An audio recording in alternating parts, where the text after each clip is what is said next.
Being an indentured servant sucked. Many didn't live long enough to complete their 4 to 7 year contracts.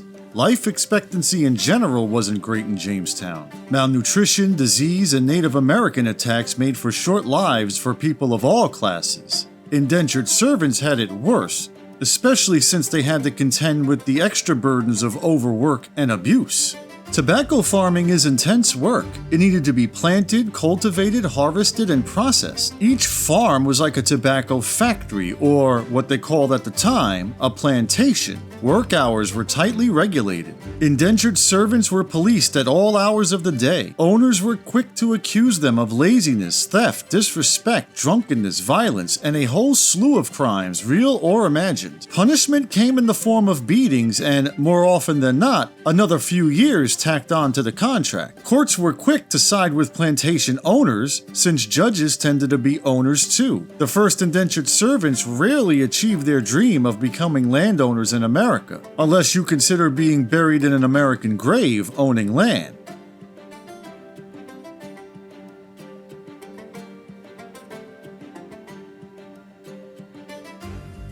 Then, in August of 1619, an English ship called the White Lion landed in Jamestown flying a Dutch flag. John Rolfe described the scene in a letter he wrote to the Virginia Company. About the latter end of August, a Dutch man-of-war of the burden of 160 tons arrived at Port Comfort. He brought not anything but 20 and odd Negroes, which the governor and Cape merchant brought for victuals, whereof he was in great need, as he pretended, at the best and easiest rates they could. He had a large and ample commission from His Excellency to range and to take purchase in the West Indies. Translation: a ship showed up in need of food and supplies. The only thing they had to trade were between 20 and 30 human beings from Africa. It turns out that the White Lion had robbed a Spanish slave ship, got lost at sea, and washed up at Jamestown. The Africans on board were most likely from modern-day Angola in West Central Africa, a center of Portugal's slave trade. Portugal most likely sold them to Spain, who were taking them to Mexico when the White Lion showed up to rob them. Some people consider 1619 a watershed year in American history, since it's when the first Africans arrived in Jamestown. It's important to note, however, that the African slave trade was already big business by then. Portugal, Spain, England, the Netherlands, all the big European countries participated. Before 1619, Spain and Portugal were the biggest players. England, the Netherlands, and France played roles too, and that role got bigger after they started conquering islands in the Caribbean. In fact, it was the Caribbean that attracted all the big money ballers back in England. That's where they could grow the big money crop: sugar, grown by enslaved Africans. Only small-time players came to Jamestown to grow tobacco. It was a second-rate crop for second-rate landowners. Buying enslaved Africans didn't make economic sense for penny-wise Jamestown planters. There has been some confusion over whether the 20 and odd people from Angola who landed in Jamestown in 1619 were slaves or indentured servants. Think about it like this: they were bought, they were forced to work, and unlike indentured servants, their work contracts didn't expire. They were enslaved. But Jamestown didn't have any experience with slavery, only indentured servitude, so the first Africans were treated much like indentured servants. They were monitored, policed, beaten, all the things indentured servants had to deal with one difference. You couldn't punish them by adding another few years to their contracts. They already had a life sentence. The only thing that could be done was monitor them closer, police them harder, and beat them worse than indentured servants. For the most part, however, indentured servants and enslaved Africans lived side by side. They worked in the same fields and lived in the same quarters. They both occupied the lowest rung of society. It was possible for both servants and slaves to have side hustles, like growing crops to sell or learning skills they could use to earn a little money, especially when tobacco growing season was slow. After a while, both servants and slaves could earn enough money to pay for their freedom, buy land, and yes, sometimes even own slaves themselves. Africans who had been in America for a while, and especially people of African descent who were born in Jamestown, picked up English language and habits. Out of this was formed what was called a Creole culture, a mixture of African and European ways. There were examples of people of African descent who made good as landowners of their own and enjoyed the same rights and privileges as everyone else. They even married into European families to raise what we would call mixed-race children. So race wasn't a big dividing line at Jamestown. It was class. See, the Virginia Company only really cared about money. They gave the colony a fair amount of freedom to elect representatives to make laws for them. Only the largest landowners could be elected, and you needed to own a certain amount of land to even vote in the first place. This group of elected lawmakers, called the House of Burgesses, would become more powerful after the 1640s. The Virginia Company still appointed governors, but if a governor pissed off the House of Burgesses, his ass would be sent packing back to England. And a lawmaking body full of rich people, elected by rich people, will only make laws for rich people. This went okay for a few decades. Tobacco made rich people richer, but even former indentured servants and enslaved people were getting in on the action. The period between 1620 and 1660 were boom times for Jamestown. There was plenty of land out there for the taking, since more and more Native Americans were being wiped out every day. You might even say their entire ethnicity was being cleansed to make way for a new ethnicity. I wonder what that's called. And while tobacco was still the big moneymaker, Virginia started getting good at growing food and cutting down lumber. Remember all those pigs? Bacon.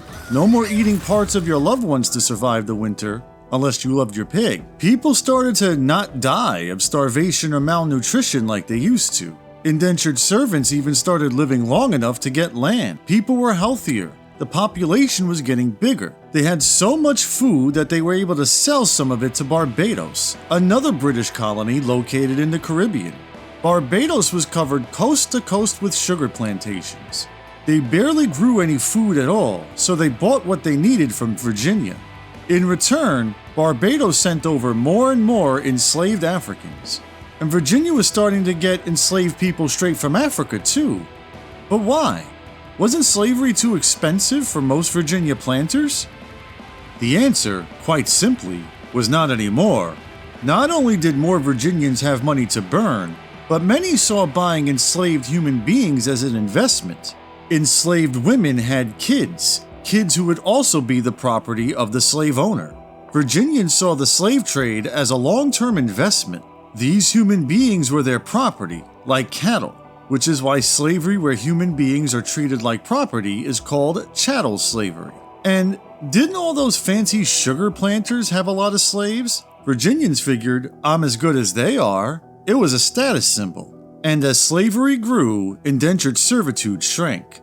Things were going well in England by the 1660s. Poor people didn't want to come to America anymore. It was too far away, too dangerous to take the chance. Plus, Virginia's landowners were falling out of love with indentured servants too. Put simply, indentured servants were a pain in the ass. Why are you hitting me? Where's my land? I can't work. I have scurvy. There are maggots in my biscuit. It didn't stop. And they became even bigger pains in the ass after they got their freedom and land. See, by the 1670s, all of the best land was taken. This was the land by the coast, where the soil was better, it was easier to trade, and the Native Americans were gone. This part of Virginia was called the Tidewater, and it's where the richest Virginians lived, the ones who ran the House of Burgesses. So, when indentured servants finally got land, they were forced to go to the western part of Virginia, where the soil sucked, they were cut off from trade, and angry Native Americans constantly attacked them.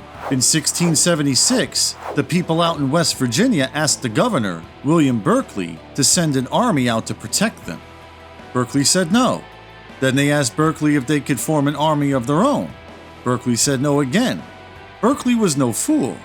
He didn't want to upset the Native Americans and cause a war. People still remembered 1622, when Opechancanough killed a third of Jamestown's population. Berkeley was about the money, and a big Native American war would really fumble the bag for Virginia. That's when a farmer named Nathaniel Bacon decided to take matters into his own hands. He said, "You know what, Berkeley? I bet if it was your ass out here getting attacked, you'd send an army real fast. I'm gonna form an army of my own." He told the farmers out west, "Those rich Tidewater planters don't care about you. They even pay less tax than we do. If they don't want to use our tax money to protect us, then we'll have to do it ourselves. This message resonated with many Western farmers, and they followed him out into Native American territory to commit massacres. Berkeley knew what he was up against. This guy Bacon was dangerous. He's trying to turn all the poor people against him. His nightmare came true when Bacon led his army not into Native American territory, but east into Jamestown, where Berkeley and all the rich folk lived. They burned the city, and all Berkeley could do was watch as he waited for help from the Virginia Company. A British gunboat arrived and did some boom booms, but the only thing that saved him was Bacon dropping dead of disease. His army scattered into the wind. Bacon's rebellion was over. Now it was time for Berkeley's revenge. Berkeley punished all the poor people he could find, whether they supported Bacon or not. He was trying to send a message, not to rebel. The Virginia Company said, that's not a good idea, Berkeley. You can't kill all the poor people. All you're gonna do is piss them off. Get your butt back to England. You're fired. The House of Burgesses got the message. They knew now that they needed to find another way to prevent the next rebellion that didn't involve punishing all the poor people. How about if we only punish some of the poor people? Bacon had many African and Creole followers. After all, he inspired all the poor people, and as far as Virginia was concerned, poor was poor whether they were of African or European descent. This might explain why the House of Burgesses started passing laws using two words you didn't see a lot before Bacon's rebellion: black and white. How did they define black and white? It was obvious. Look at them. If they looked white, they were white. If they looked black, they were black. The ones who looked black wouldn't be allowed to own land, carry guns, sue in court, or marry anyone who looked white. As time went on, black people were stripped of any rights that a man back in England could expect to have, and no more indentured servitude either. They caused too much trouble.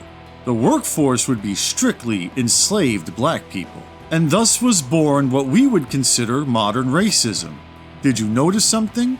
The idea of race was created right alongside the racism. The powers that be said, we want to discriminate against some people, and the easiest way to do that is by how they look. Racism is the father of race. The idea of race was invented, and it was invented in order to classify one race as better than another. Racism comes before the idea of race. Racism is the father of race. Racism is what created whiteness and created systemic racism within the context of European colonialism so that there could be a hierarchy of power that contributed to class differences, economic class differences, but also created a dehumanizing class of people. Just to look at history, we can see that at some point there was no American. We can start to see that, wait a minute, people didn't call each other white before European colonialism. Why do I now know myself as white? Virginia's leaders didn't want these poor people to band together like they did during Bacon's rebellion. So they told one group of poor people, you're better than that other group of poor people, you have more rights than another group of poor people, and they never had to worry about another rebellion again. Mattered to them that they had a status that was higher than that of the lowest group on the socioeconomic totem pole. And they were willing to fight to keep that group down so that they could retain that status. Even non-planter whites experienced some ancillary economic gains from selling food to plantations, from doing kinds of specialized artisanal work, from being overseers, from working for slave traders. There were jobs that were available to them because they were part of the racial class at the top of slaveholding society. If Nathaniel Bacon had a race of people to look down on, he would have never started a rebellion. He would have been the rich man's best friend. He'd be too busy trying to maintain his status as the better poor person, too busy killing the race of people below him than to invade the rich people at Jamestown. After all, who did he kill first? The Native Americans, who he assumed he was better than. But as soon as he was done with that, he went right to Berkeley, right to the Tidewater, right to the Richies. Well, that wasn't going to happen again. The leaders of Virginia were going to make sure that there was always a class of people, a permanent underclass for everyone to look down on. By the time the 1700s rolled around, slavery in Virginia looked a lot like the slavery we read about in textbooks. Racist, cruel, dehumanizing. The line between black and white became sharp. Enslavement became eternal damnation, only reserved for people of African descent. Fast forward to the Civil War, and most of the white people who fought for the South didn't own slaves. Why would they fight to keep slavery if they could never hope to own slaves? Simple. They weren't fighting just for slavery. But the common soldier didn't give a shit about slaves or slavery. They were too poor. Yeah, here's the thing, and I know you're not going to want to hear this, but they did give a shit. Multiple books have been written about this topic. Yeah, Confederate soldiers went to war for a variety of reasons. Were they defending their homes and families from invasion? Yes, but they also believed that preserving slavery was in the Confederacy's best interest. It was widely believed that emancipation would lead to servile insurrection, basically a race war. It's a common theme that you see in the writings of surrendering Confederates. They felt like they weren't white anymore. Late in the war, when Confederates were debating amongst themselves whether to enlist slaves in the army, Private Joseph Maids wrote, "I did not volunteer my services to fight for a free Negro's free country, but for a free man's free country. And I do not think I love my country well enough to fight with black soldiers." Well, what about them northern slaves? What about the northern That slaves? sounds like someone who's very concerned with states' rights, don't you think? Here's another one. This is from General James Longstreet, talking to his men after General Benjamin Butler refused to return fugitive slaves to Southern masters. Here's what he has to say. I don't want to hear. "Already has the hatred of one of their great leaders attempted to make the Negro your equal by declaring his freedom. They care not for the blood of babes, nor carnage of innocent women, which servile insurrection thus stirred up may bring upon their heads." You've been saying, son. Imagine how silly former Confederates must have felt after the 13th Amendment was passed and that didn't happen. It was a doomsday prophecy that just didn't come true. They were fighting for white supremacy. They were fighting to maintain the fiction that they weren't the lowest rung of society. They were fighting to make sure that someone else besides them is trapped in the permanent underclass. If slavery ended, what would be the difference between the poor white guy and the poor black guy? And so we see another piston in the engine of American history that started to fire during Jamestown: racism.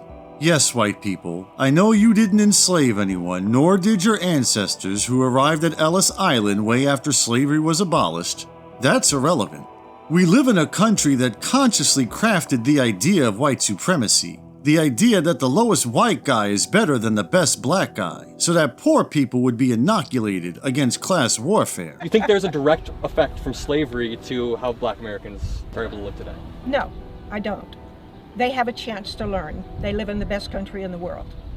If they open their eyes and listen, instead of just focusing on their little area and people that they hang out with, they would learn a lot. But there's so many people living off of the government handouts, and that is not that much farther away from slavery. They were a slave. They were given housing, food, clothing, medical care. The people asked them to work. Yes, there were landowners that were violent and mean to some of them, but there were others that were humanist. It's okay for you to point out that your ancestors didn't enslave anyone.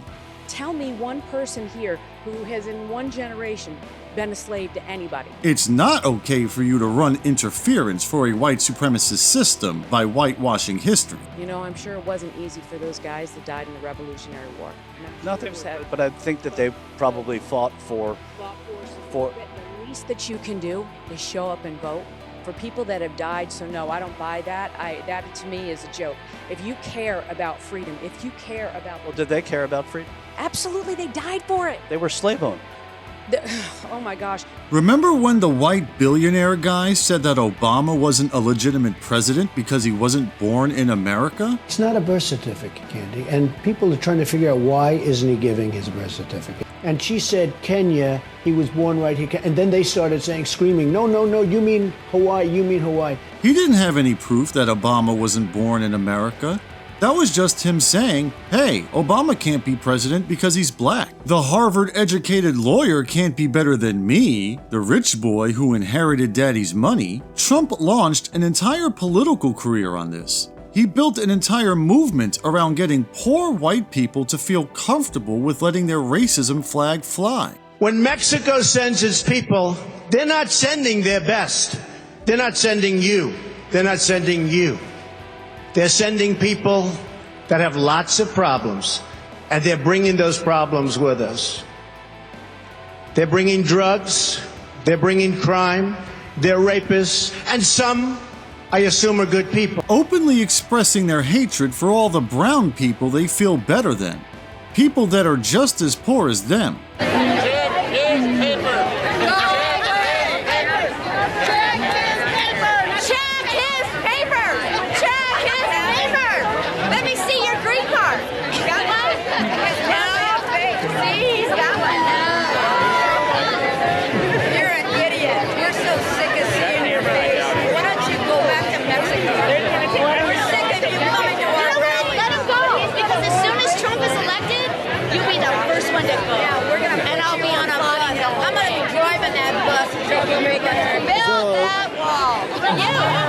Undocumented immigrants? You mean darker-skinned people who don't deserve the same rights as me? What would solve the whole thing in the border if they would just start shooting? Only shoot a couple and they would go home.